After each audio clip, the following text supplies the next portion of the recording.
Pancreatic cancer is the third leading cause of cancer-related deaths in the United States, and many of those suffering are heavily burdened by financial struggles throughout their fight.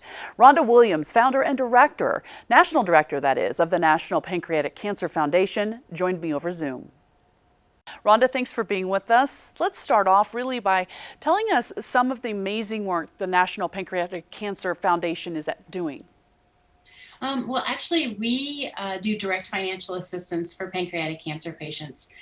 So while they're in treatment, we provide help with rent and mortgage and utilities so that while they're battling pancreatic cancer, they don't have to worry so much about the financial stress of keeping a roof over their head and food on their table. What are some of the signs or symptoms of pancreatic cancer? Well, mostly pain in the abdomen and back, which can be many things, but you just have to be aware of all of them. Loss of appetite, jaundice, weight loss, nausea.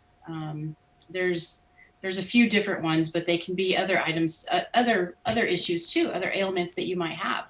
So when you have these symptoms, you really have to be diligent in being an advocate for yourself with your doctor and making sure that they check everything, including the possibility of pancreatic cancer.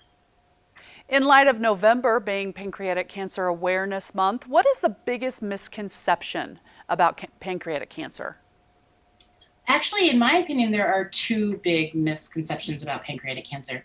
One being that people just don't know about it. We don't have enough awareness about pancreatic cancer to understand and look for signs, symptoms, and risks for that particular cancer. The other one is that no one survives. We do have a very low survival rate, which is 7% for up to 5 years, but we do have survivors. That I have an 11-year survivor that's a good friend of mine who was stage 4, and they had given her 6 months and told her to get her affairs in order. But in reality, she did alternative and traditional treatments, and she's here still 11 years later. So it's a horrible cancer, but people do survive. What about new research? I mean, is there any new research out there that actually could impact the survival rate?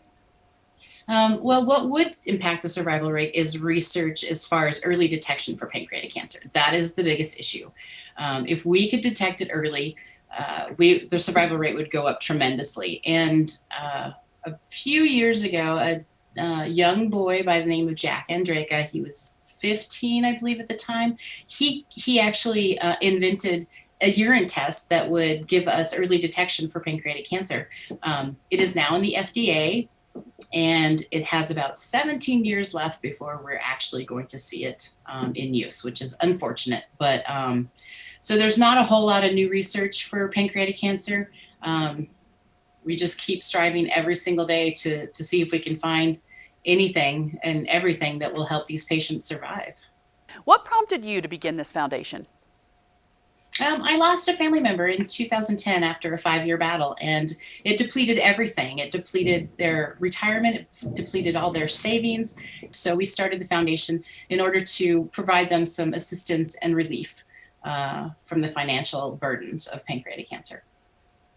Rhonda, it's been so good talking to you today. We appreciate your insight.